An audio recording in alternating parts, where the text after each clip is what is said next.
Have you ever wondered if your child is maybe a highly sensitive child? And how do you know if your child is highly sensitive or not?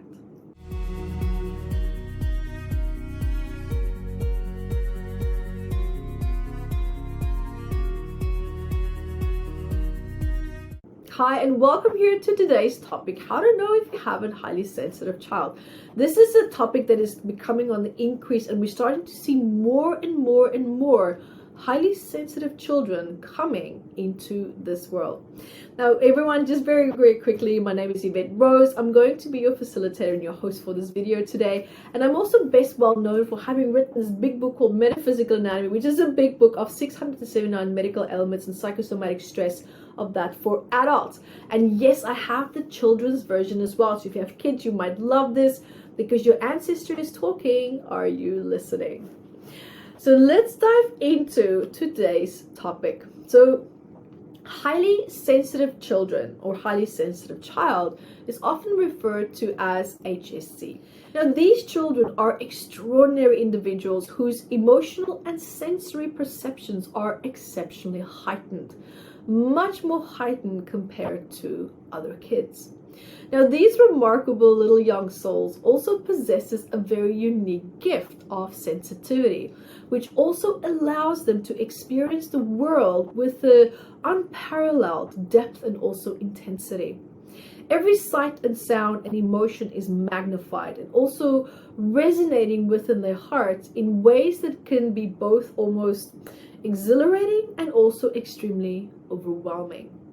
And their empathetic nature also enables them to keenly pick up on the feelings and the moods of those around them, making them natural caregivers and very amazingly compassionate friends as well. Now, highly sensitive children also tend to process information more deeply and often delving into thoughts and reflections that others might actually overlook. Now, their acute awareness of their environment makes them tremendous observers and also appreciators of beauty and normally art. Now, while this heightened sensitivity grants them almost a profound sense of understanding of the world, it also exposes them to potential challenges. Now, overstimulation and crowds and intense emotions can be extremely draining for a highly sensitive child, requiring a lot more support and understanding to thrive in these types of environments. Now, what kind of signs can a highly sensitive child, for example, show? Normally, they are more self-conscious. So they tend to be preoccupied with how they are being perceived, right? Feeling uncomfortable when any attention is, for example, paid to them, or they feel they're drawing people's attention, even if it's in the form of praise, right, from parents or from adults. Now, this discomfort arises from their sensitivity to feeling scrutinized or even evaluated, causing them to shy away from compliments despite genuine meaning and intentions behind it. Now, highly sensitive children also have a tendency to take things actually a bit more personally and might actually misinterpret the intentions behind other people's actions. Now, their heightened sensitivity filters their experiences through a lens of vulnerability, right? Because what happens is that they're constantly anticipating potential hurt or criticism. And this can sometimes make interactions with peers and with other siblings very challenging. Another point here is they hate being wrong. They find it very challenging to handle correction or even a gentle, gesture or guidance. Now, what seem like harmless directions that to others might be perceived as a very personal attack or triggering feelings of shame within them. Now, in this response, they might start to resort to certain various evasive behaviors, such as maybe nervous laughter, averting like their gazes, expressing anger, or even running away, like just completely wanting to go into hide state, right? So meaning hide mode, which is our hiding instinctive response. It is essential to understand that these coping mechanisms are not a sign or a lack of empathy or emotions in the child. Instead, they actually serve as like a protective shield, helping the child to cope with overwhelming emotions that arise, right, from feeling criticized or corrected. Now, these reactions are a natural defense mechanism, allowing them to find relief from all these floods of emotions and difficulties in feelings that they're feeling and experiencing. Now, another point is that you might notice is everything must always be right and a specific way. Now, these highly sensitive children have tendencies towards perfectionism and find losing quite challenging, right? So the inclination towards perfectionism stems from their desire to do things exactly as their mind dictates. They perceive loss as a loss of control, right? Causing a lot of discomfort, difficulty in tolerating a situation. And then these children also tend to be a lot more susceptible to feelings of shame, right? Seeing and perceive failure as a personal flaw that subjects them to judgment rather than a natural part of just life, right? Just a learning process. And this emotional intensity can lead to meltdowns and can leave parents feeling highly frustrated because logical reasoning fails. It doesn't help the child to embrace self-acceptance. Now, the combination of this perfectionism and a low tolerance for losing makes competitive activities especially very stressful to these children. It's not fun for them. Whereas we might think, hey, let's have a competition about, who can run the fastest, who can do this, or who can do that, or who can guess these questions, who can get most answers right. We might think it's fun. It's like a fun evening when it's maybe raining and we do all these activities. But for them, it's an absolute nightmare because it puts them in the worst case scenario of where they don't want to be in. And that is losing, being wrong, or failing. So these children tend to shield themselves from this type of discomfort and shame triggering situations by avoiding and even resorting to manipulative tactics, not with the intention to harm, but with the intention to protect themselves. Another point here also is frustration can take over in a split second. So highly sensitive children, they have a much lower frustration tolerance, right? Experiencing much higher levels of distress and showing a greater tendency to give up when they are faced with a challenging task. So unlike the natural discomfort that, many of us encounter while learning a new skill, which gradually starts to dissipate as we progress, right? Because we become more confident in it. Now, these moments can actually become almost unbearable for a highly sensitive child. For instance, when you're learning to ride a bicycle, it can actually be overwhelming. Whereas it might be exhilarating for a normal child to go wobble, wobble, wobble, and then suddenly, wow, now I'm getting it right. That wobbling moment for a highly sensitive child can almost feel like it's actually a traumatic experience. Because now they're in a situation where they can fail, where they feel out of control. And learning something, actually, they start to associate a negative association with learning how to ride a bicycle. Because the experience is so incredibly, overwhelmingly intense. And this makes it difficult for them to preserve through these moments of, working hard or learning things through challenges that they might encounter. Now, another point here is that they are overly aware of their environment and also new changes. They don't miss a thing. Now, they approach new situations with a heightened sense of caution and also fear. Because remember, their minds are buzzing with questions and also uncertainties. So from classroom to birthday parties to swim classes, they might instinctively wonder about the place, the people, and also what to expect from their experience. So their deep thinking and continuous analysis of these types of surroundings actually makes them exceptionally bright and very insightful individuals. However, this constant mental activity can also become extremely overwhelming and exhausting and leading to increased vulnerability, anxiety, especially when they are placed in unfamiliar environments.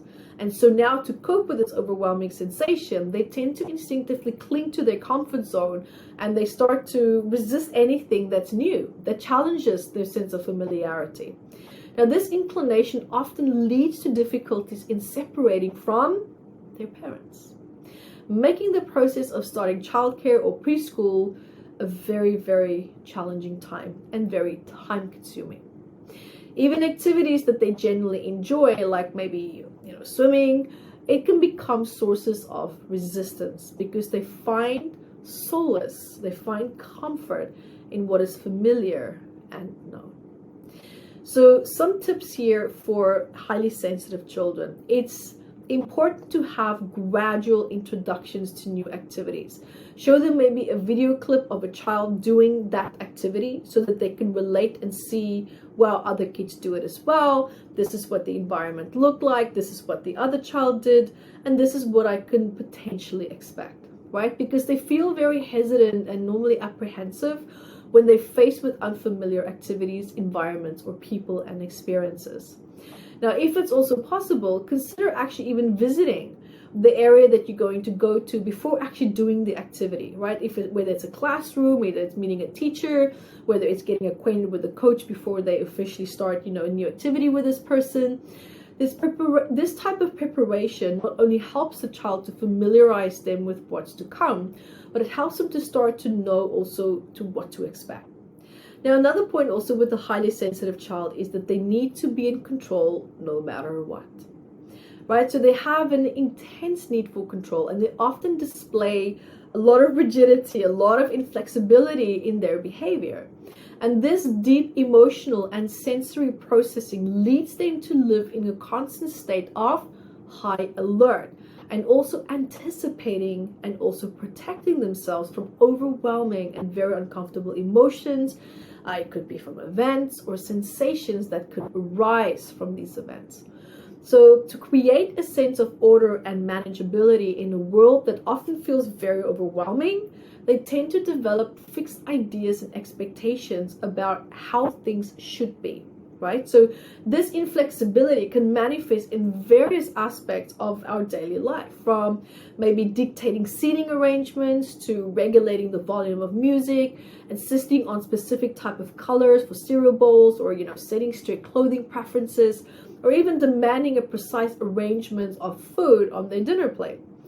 Now, these seemingly irrational demands serve as a coping mechanism for highly sensitive children that actually allows them to feel that they can exert control over an environment that feels actually quite unpredictable.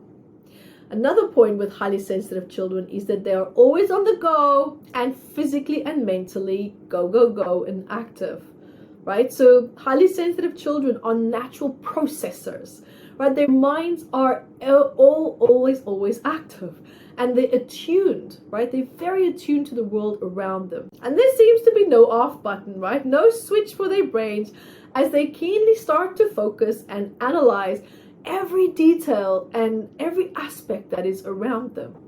Now, their inner lack of internal filters also allows them to absorb information and emotions with a remarkable depth and also clarity. And this unique trait actually makes them incredibly insightful and also empathetic individuals, capable of understanding and connecting with others on a profound level. However, the absence of this filter also means that they can easily become overwhelmed by just the sheer volume of sensory and emotional input that they receive.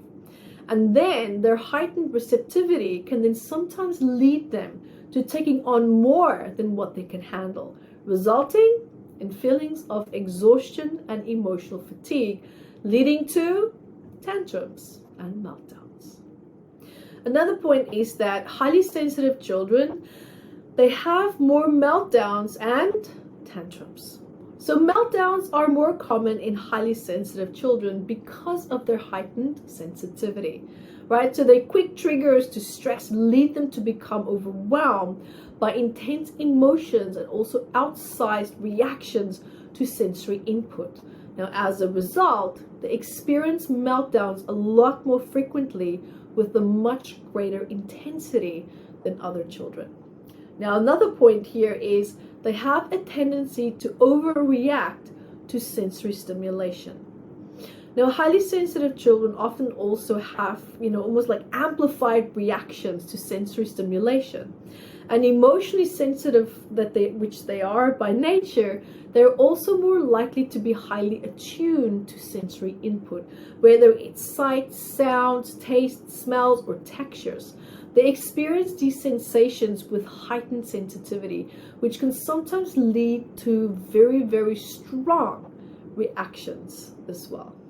Now, they also feel their emotions intensely, right? So highly sensitive children navigate emotional extremes with remarkable intensity. Like, their wiring also actually allows them to process and register feelings and experiences in the world at a much deeper level than others.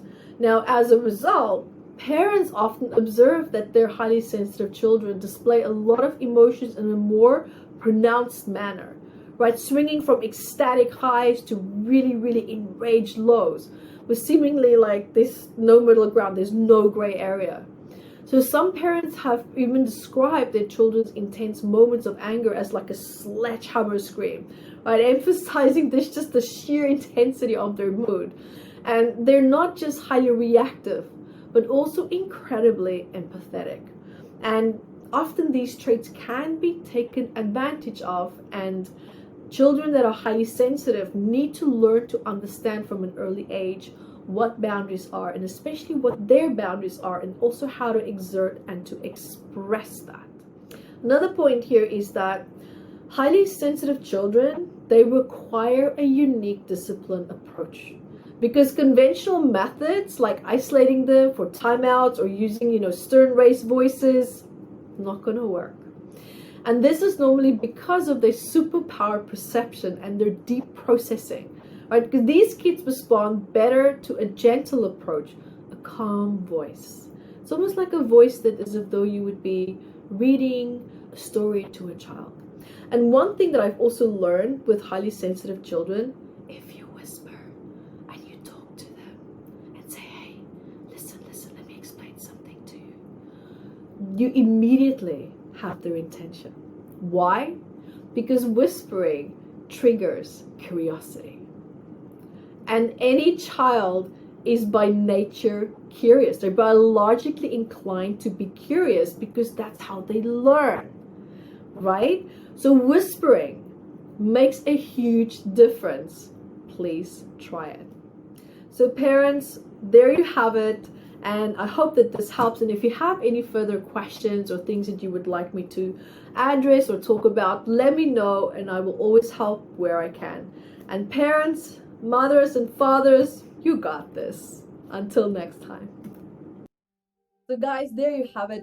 Also remember to subscribe to my channel, stay up to date, and also I have a free MAT membership website where we have so many courses up there. There's meditations, there's workshops, whatever you need, it's there. There's so many wonderful webinar replays as well that you can benefit from and also to observe and to learn from. Guys, also remember that I have written 18 books. 18, 1-8.